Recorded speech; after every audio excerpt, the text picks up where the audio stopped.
I think that the FDA has felt its primary responsibility is to protect the public from negative events regarding taking medicines and using medical devices and so on. And I think that they, in this case, they overextended themselves, they overstepped themselves in evaluating the hazards of using hydroxychloroquine. And I'm sorry that I didn't pick this up earlier this month, but if you look at the FDA's website on the warning that they made about using hydroxychloroquine in outpatients outside of the hospital, they say that they extrapolated from data that they had using hydroxychloroquine in inpatients, in hospital patients. Now, we know that, medically speaking, COVID-19 disease is two main diseases. It starts with a flu-like illness that everybody understands that it's unpleasant and so on, and you can usually get through it for most people. And then about day 7 or 8, if it progresses to a very severe pneumonia called acute respiratory distress syndrome that's hospitalizable and potentially life-threatening.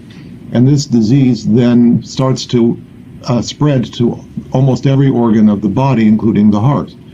And the FDA's evidence about adverse events occurring with taking hydroxychloroquine stem from the evidence that they have in hospitalized patients with this much more severe disease. And that's what they used to evaluate the risks for people taking it early as outpatients. And I'm saying that this is an improper extrapolation, that in fact there are almost no data, representative or systematic data, on outpatient use of hydroxychloroquine in the United States since March 28th, which is when the FDA made its emergency use authorization.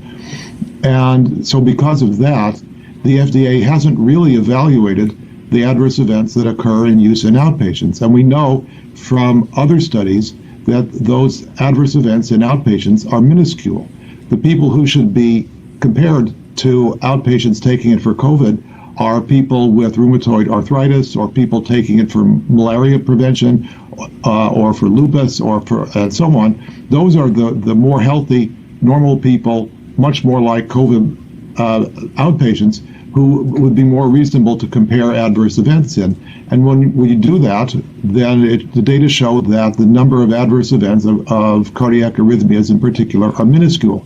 So this is the issue that I think the FDA has overstepped in its reasoning about why it's put such a severe warning on something that the flip side is all the people who are dying because they're not getting this medication.